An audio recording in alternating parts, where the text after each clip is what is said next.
Hello students, this is Gargi. Today's chapter is verification of assets and liabilities. This PPT is continuity of the yesterday's PPT. Now let's start the topic. Today we will do verification of various fixed assets and current assets. The first is verification of land and building. Land and building is a fixed asset. For the verification of land and building, what should an auditor do? First, auditor should verify the title deed. The first point of verification of the land and building is auditor को verify करना चाहिए सबसे पहले title deed को. अगर उसे कोई doubt है तो वो कंपनी के लॉयर से भी इसके रिगार्डिंग बात कर सकता है. Second, if the property is mortgaged, in case कि प्रॉपर्टी मोर्टगेज्ड है तो उस केस के अंदर auditor should take the certificate from the mortgagee to that effect. जहां पर प्रॉपर्टी को मोर्टगेज किया गया है उस पर्सन से मोर्टगेजी से सर्टिफिकेट लेना चाहिए. Second, third, to verify the value of land, cost price should be considered. Land की वैल्यू को वेरीफाई करने के लिए कॉस्ट प्राइस को कंसिडर करना चाहिए ऑडिटर को. एंड द लास्ट, प्रॉपर्टी के ओरिजिनल कॉस्ट को वेरीफाई करने के लिए, उसका पता लगाने के लिए उसे वेरीफाई करना चाहिए ट्रांसफर डीड को.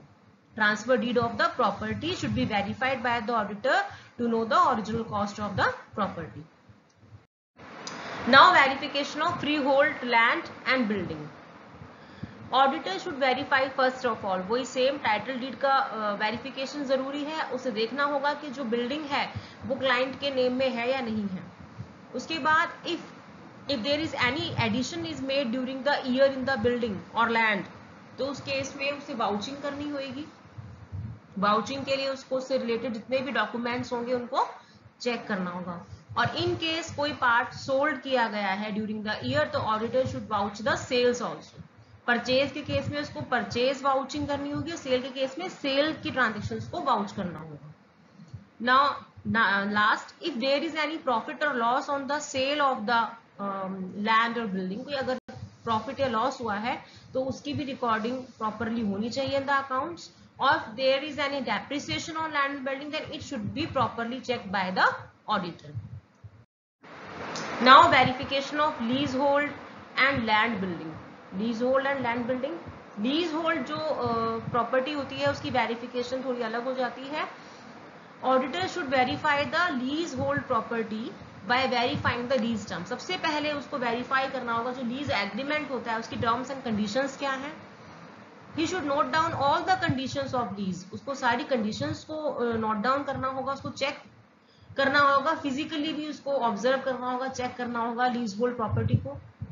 उसके बाद उसे in case he should verify the amount of debt. जो अमाउंट रिसीव किया गया है डेप्ट का against the mortgage, in case property को मोर्टगेज किया गया है और उसके अगेंस्ट कोई डेप्ट लिया गया है तो उस डेप्ट को वेरीफाई करना पड़ेगा, जितने भी डॉक्यूमेंट्स रिलेटेड होंगे उस डेप्ट की ट्रांजेक्शन की. प्लस उसे ड्यूरेशन को भी देखना पड़ेगा कि कितनी ड्यूरेशन के लिए प्रॉपर्टी को मोर्टगेज किया गया है, कौन सी प्रॉपर्टी को, लीज होल्ड प्रॉपर्टी को. उसके बाद नेक्स्ट उसको ये चेक करना होगा, वेरीफाई करना होगा कि जो रेंट रिसीव किया जा रहा है वो प्रॉपरली रेवेन्यू अकाउंट में शो हो रहा है कि नहीं हो रहा है. नाउ उसके जो रेंट पे किया जा रहा है वो प्रॉपरली रेवेन्यू अकाउंट में शो हो रहा है कि नहीं हो रहा है. In case of lease building, repair, depreciation etcetera should be debited to revenue account. तो ये भी बहुत जरूरी है देखना कि जो लीज पे है बिल्डिंग उसके जो रिपेयर हो रहा है, रिपेयर जो एक्सपेंसिव हो रहे हैं, ये जो डेप्रिसिएशन है वो प्रॉपरली डेबिट हो रहा है कि नहीं हो रहा है रेवेन्यू अकाउंट में. Investment verification. उसके बाद इन्वेस्टमेंट की वेरिफिकेशन करेगा ऑडिटर. इन्वेस्टमेंट किस किस फॉर्म में हो सकती है. Investment can be in shares, bonds, debentures, certificates, allotment letters, script, government securities, सभी इन्वेस्टमेंट में इंक्लूड होती है. तो auditor should verify the shares and debentures that these are made on the name of the client. वही title उसे देखना होगा कि जो शेयर और डिबेंचर में जो इन्वेस्टमेंट शो की गई है वो क्लाइंट के नेम पर है या नहीं है. उसे सभी सिक्योरिटीज, नंबर ऑफ सिक्योरिटीज वो भी वेरीफाई करना होगा फ्रॉम द इन्वेस्टमेंट रजिस्टर. कि कौन सी कंपनी में इन्वेस्ट किया हुआ है, कौन सी सिक्योरिटीज में इन्वेस्ट किया हुआ है, उसकी प्रॉपर डिस्क्रिप्शन वो चेक करेगा इन्वेस्टमेंट रजिस्टर से। और he must pay proper attention on the allocation between the revenue और एक्सपेंडिचर। रेवेन्यू और एक्सपेंडिचर प्रॉपरली एलोकेट किए गए हैं कि नहीं किए गए हैं वो चेक करेगा। इन केस अगर शेयर्स परचेज करे हैं जो वो कम डिविडेंड शेयर्स है, कम डिविडेंड शेयर्स आपको पता ही होगा, कम डिविडेंड शेयर्स होते हैं उसमें डिविडेंड साथ में इंक्लूड होता है, उसमें एक एश्योरिटी होती है कि इन फ्यूचर डिविडेंड रिसीव होगा ही होगा, राइट। तो वो कम डिविडेंड शेयर्स होते हैं, तो उस केस के अंदर ऑडिटर शुड प्रॉपरली ये देखना होगा, उसे चेक करना होगा कि रेवेन्यू और एक्सपेंडिचर सही से एलोकेट किया गया हो। If the shares are newly issued then auditor should examine the allotment letter and receipt payment. अगर न्यूली इशूड शेयर्स है तो उस केस के अंदर अलॉटमेंट लेटर को एग्जामिन कर सकता है वो, और जो रिसिप्ट पेमेंट्स है उसको भी एग्जामिन कर सकता है।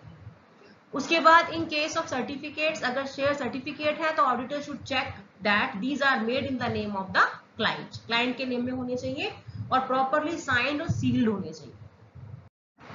Verification of plant and machinery, auditor will verify the plant and machinery in the following. Plant and machinery also fixed asset of the company, तो उसको कैसे वेरीफाई करेगा, प्लस वही इसमें देखना है, सबसे पहले टाइटल डीड भी देखनी है, उसके बाद उसको वाउचिंग करनी है। इन केस अगर प्लांट को परचेज किया गया है तो वाउच करेगा वो पूरी परचेज ट्रांजेक्शन्स को, रिसिप्ट्स को, इनवॉइसेस को, उन सबके हेल्प से वो वाउचिंग करेगा। It should also be check that all the expenditure on this account is a capital. जितना भी इंस्टॉलेशन और परचेज के टाइम पर एक्सपेंडिचर किया गया है प्लांट और मशीनरी के, वो कैपिटल एक्सपेंडिचर की तरह की फॉर्म में चार्ज होना चाहिए। Auditor should check the schedule of the plant and machinery which should be certified by the engineer. उसे इंजीनियर का एक सर्टिफिकेट भी चेक करना होगा, वेरीफाई करना होगा कि उसने प्लांट और मशीनरी के अगेंस्ट सर्टिफिकेट जो है क्लाइंट ने रिसीव किया हुआ है कि नहीं किया हुआ है इंजीनियर से, क्योंकि प्लांट और मशीनरी कि प्रॉपरली जब उसको इंस्टॉल किया जाता है, उसको प्रॉपरली चेक किया जाता है कि वर्किंग है कि नहीं है, तो उसके लिए सर्टिफिकेट भी होता है कि yes this is now this is ready for use.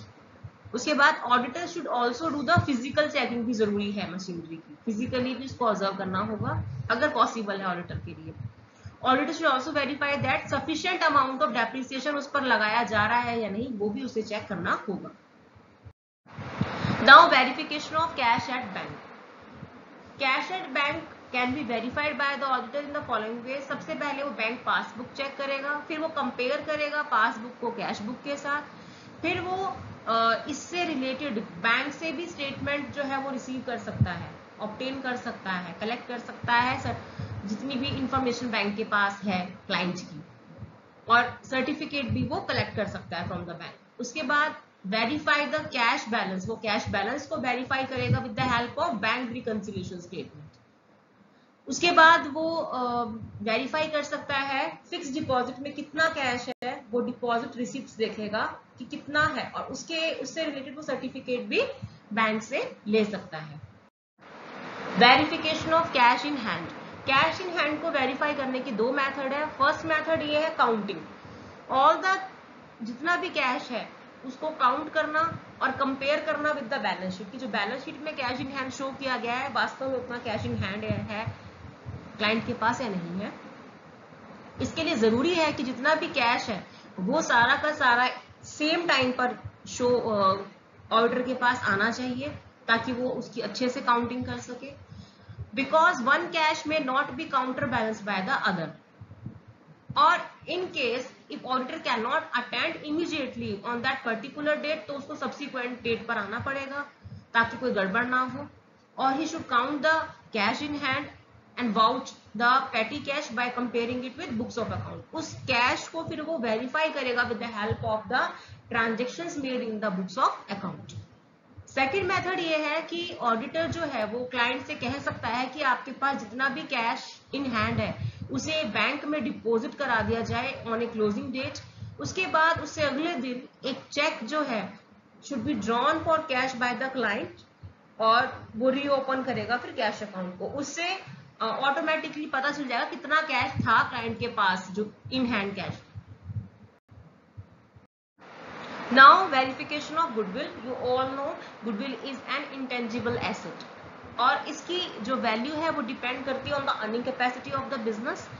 और accounting of goodwill should be recorded in the books if some consideration in money or money is worth has been paid for it. अगर goodwill के लिए कुछ payment की गई हो, उसकी कोई मनी वैल्यू दिखाई गई हो, तभी हम उसको बैलेंस शीट के अंदर शो करते हैं।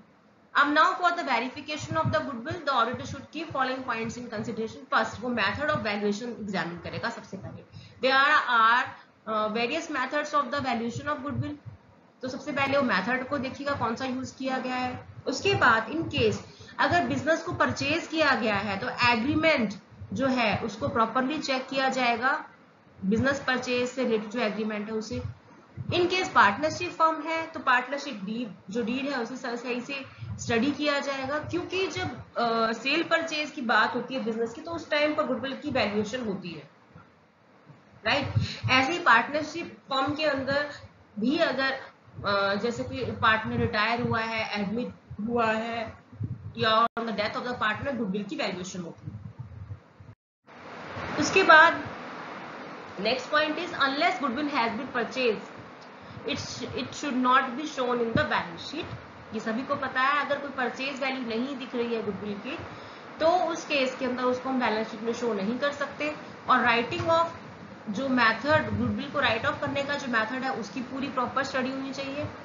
और अगर उसको राइट ऑफ करने के लिए कोई अरेंजमेंट नहीं की गई है तो उस केस के अंदर it should be shown in the balance sheet, उसको कॉस्ट प्राइस पर दिखाया जाता है। If the auditor has any suspicion about the goodwill he should clearly mention about this doubt. अगर उसे कुछ भी डाउट है about the valuation of the goodwill तो वो अपने इस डाउट को मेंशन कर सकता है in his report. Now the next is trademark and copyright. Trademark is what? Trademark is registered in the name of client and is a symbol of a particular business. ये trademark एक mark होता है, एक symbol होता है, ये और एक इंटेंजिबल एसेट होता है। इसके बेसिस पर हम एक बिजनेस की कम्युनिटीज को जो है आइडेंटिफाई कर सकते हैं और एक तरह से वो उसको एक डिस्टिंक्ट इमेज देता है from the communities of other businesses. Copyright क्या होता है? Copyright is the exclusive right to produce और रिप्रोड्यूस ए बुक और an article. Copyright give authors को एक राइट देता है, वो exclusive right to publish, reproduce और ब्रॉडकास्ट और in other ways to deal with the literary, dramatic, musical और आर्टिस्टिक वर्क के लिए कॉपीराइट का यूज किया जाता है, राइट। तो कॉपीराइट इन सब चीजों में यूज होता है। Verification of such rights are done in this following way. First is right in respect of trademark and copyright remain valid as on the date of balance. सबसे पहले ऑडिटर को ये चेक करना होगा कि बैलेंस शीट की date पर इन दोनों से रिलेटेड जो राइट है, ट्रेडमार्क को यूज करने से रिलेटेड और कॉपीराइट को, वो वैलिड होना चाहिए उस डेट पे। उसके बाद item should be return of if they do not command. अगर उनकी कोई वैल्यू नहीं है तो उनको राइट ऑफ कर देना चाहिए। और उसके बाद नेक्स्ट कोई डॉक्यूमेंट्स हैं जो कंफर्म करते हैं ऑनरशिप और कंटिन्यूटी एट प्रेजेंट। ऑनरशिप और कंटिन्यूटी को जो कंफर्म करते हैं डॉक्यूमेंट, उनकी प्रॉपर चेकिंग होनी चाहिए। और अगर कोई पेमेंट हो रही है इन respect of the use of trademark and copyright तो उस पेमेंट को सपोर्ट करने के लिए वाउचर जो है वो भी अवेलेबल होने चाहिए। उसके बाद रिन्यूएबल, अगर इन केस इन्हें रिन्यू किया गया है तो राइट टाइम पर, तो उनकी जो रिन्यूअल फीस है वो भी राइट टाइम पर पे होनी चाहिए और उससे रिलेटेड डॉक्यूमेंट्स भी अवेलेबल होने चाहिए। The auditor should see whether the business is valued every year. उसको ये भी देखना चाहिए कि जो बिजनेस है वो हर साल उसका रिवैल्यूएशन हो रहा है कि नहीं हो रहा है। और प्रॉफिट और लॉस जो कैलकुलेट होता है at the time of revaluation, उसको सही से उसकी पोस्टिंग हो रही है कि नहीं हो रही है प्रॉफिट एंड लॉस अकाउंट में। और उसे लास्ट में उसे ये भी कंफर्म करना चाहिए कि जो ट्रेडमार्क है वो क्लाइंट का, जो क्लाइंट यूज कर रहा है वो कोई और यूज ना करे without the permission of the client.